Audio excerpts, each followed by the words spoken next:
Buenas tardes, queridos amigos, bienvenidos a nuestro programa Vladimir a la Una de hoy. Nuestro invitado Roy Chatterton Matos y nuestra etiqueta Chatterton a la Una. Bienvenido. ¿Cómo estás, Roy? Hola, Vladimir, buenas tardes. Bueno, gracias por venir al programa. Aquí a la Una. Bueno, así es, por Globovisión. Aquí nos vemos Sí, todos. señor. Aquí nos vemos todos en Globovisión. Y aquí los ven todos. Así es. Bueno, me gustaría comenzar a hablar sobre el diálogo, porque hay quienes consideran que el diálogo está muerto. Y yo creo que el diálogo puede llegar a tener más vida que un gato, porque se ha decretado desde su muerte. Sin embargo, el diálogo es un proceso que puede tener interrupciones, puede tener muy malos momentos, y sin embargo, a veces se prenden luces. Me gustaría saber qué se está haciendo para reactivarlo y qué tendría de distinta esta etapa de diálogo con respecto a las anteriores como para creer en ella. Esa pregunta es muy difícil. Yo creo que además no hay razones para no creer en ella, porque los diálogos son como una montaña rusa. Tienen sus altibajos, tienen sus dificultades y sin embargo pueden proseguir. Pero yo quisiera aprovechar esto, necesito un minuto como para decirlo, que es enviarle un mensaje a la oposición, porque la presencia de los acompañantes acá en Venezuela es como una suerte de pensamiento encriptado, y creo que no han logrado descifrarlo. Me explico. Torrijos de Panamá, país invadido varias veces por los gringos y desgajado de Colombia en su momento, en 1903, si mal no recuerdo. Fernández, país varias veces invadido por los Estados Unidos, destrozado, y la última vez en el año 65 fue peor, cuando la rebelión contra los militares que habían derrocado a Juan Bosch. Rodríguez Zapatero, país que sufrió la guerra civil, más de 1 millón de muertos.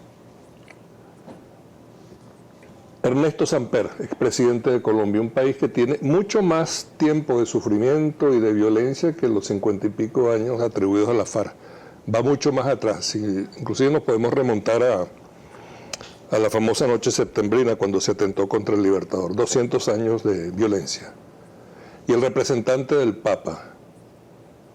La Iglesia tiene sus altibajos y no voy a hablar de eso, pero lo que quiero decir es que el jefe de la Iglesia, o sea, el Papa Francisco, es nativo de uno de los países más sufridos de la América Latina, por las dictaduras, por las violaciones de los derechos humanos.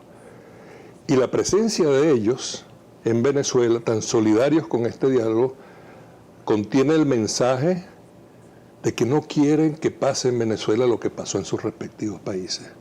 Entonces, cuando los descalifican o cuando pretenden minimizarlos, se está cometiendo un gravísimo error. Ese sería el descifre del mensaje de la presencia de los acompañantes en Venezuela. Sin embargo, hay factores de la oposición que han planteado la posibilidad de ampliar el grupo de mediadores e incorporar a algunos que sean sugeridos por factores de la oposición y que no solamente vengan aquellos sugeridos por el gobierno. Que lo traigan al diálogo. ¿Y el gobierno los aceptaría? ¿O el gobierno ejercería algún derecho de veto, por ejemplo? De todas estas cosas se puede hablar. ¿Por qué no? Por ejemplo, del grupo de los expresidentes que se han pronunciado sobre la situación política en Venezuela, que han sido muy críticos con el gobierno de Maduro, ¿ustedes aceptarían alguno? Yo no aceptaría ninguno, así como acepto a estos que no se han pronunciado sobre la situación en Venezuela. Han sido muy discretos y esa es una de las virtudes que tiene este grupo. Ahora, si me hacen pensar en el señor Fox de México o el expresidente de Bolivia o alguno de estos personajes de extrema derecha o de la vieja izquierda, ahora saltona de la talanquera, pues yo no la aceptaría. No podría confiar en ellos. En cambio, la oposición sí tendría razones para confiar en los que nosotros hemos aceptado, y en efecto los han aceptado, porque no se han pronunciado sobre la intimidad de lo que está pasando en Venezuela. Quieren ayudar, son solidarios, entonces bienvenidos. Sin embargo, por allí hubo una declaración de Zapatero que fue cuestionada cuando habló de que no le gustaba mucho el referéndum revocatorio, ¿no? Sí, es una opinión, pero no es una descalificación. Esa es la diferencia. En todo caso, hablábamos, una pregunta que tú calificabas de difícil. Puse cara porque yo no dije que era difícil. No, una cosa es que sea difícil, otra cosa es que se responda o no se responda. Claro, pero eso es otra cosa. Y hay respuestas difíciles también. Por supuesto, cómo no, a veces es más difícil que la pregunta. Sí. Pero entonces, volviendo a esa pregunta, que yo no creo que sea tan difícil, es qué podría tener ahora el diálogo para que sea creíble. O sea, qué agregados, qué añadidos, aparte de, por ejemplo, de un elemento que seguramente está presente allí, que es el de la posibilidad de crear una comisión de verificación de lo que se acuerde. Sí. Aparte de eso, ¿qué otros elementos hay como para que en esta oportunidad se pueda tener confianza? Más allá, fíjese que más allá de que la tenga el gobierno o la oposición, me refiero al país, que el país vea que ese diálogo va a dar un resultado positivo y concreto. Pero fíjate, ya el país está dando la respuesta porque todas las encuestas indican que cerca del 80 o más % de los venezolanos apoyan el diálogo, sin ponerle calificativos, sin ponerle nombre y apellido. Es que una cosa es el diálogo y otra cosa es cómo se ha llevado este diálogo. Por ejemplo, es como que uno pregunta, ¿estás de acuerdo con el matrimonio? Sí, pero no como nos llevamos en el matrimonio, por ejemplo. Sí o no, como en los matrimonios que terminan en divorcio. No, aquí la evolución natural de los acontecimientos, si somos buenos políticos, es la solución, es un avance, una evolución. Ahora, lo que pasa algo, y esto lo voy a decir de la oposición, los políticos sabios aprenden de sus derrotas. Esta oposición, no los voy a calificar, voy a superar la tentación, pero esta oposición y los líderes políticos de la oposición no aprenden de sus victorias. Entonces hace eso mucho más difícil para avanzar. Pero de todas maneras, ahí vamos. ¿Qué has aprendido tú de las derrotas del chavismo?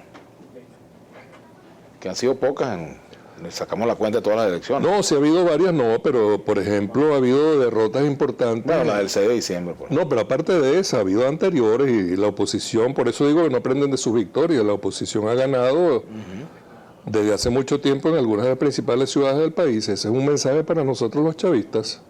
Entonces, ¿qué aprendemos? Que hay que revisar, hay que encontrar las causas de las derrotas y rectificar cuando sea necesario. Yo siempre digo rectificar los errores y ratificar los aciertos. Bueno, tenemos un tuit, vamos a dejárselo para que lo responda Roy Chatterton después. Dice aquí Chatterton, el único diálogo y garantía de la paz son las elecciones, que el pueblo decida. ¿Por qué tanto temor? Dice Cheche Sotillo. Vamos a responderlo de regreso. Ya venimos con Roy Chatterton, nuestra etiqueta Chatterton a la 1 por Globovisión.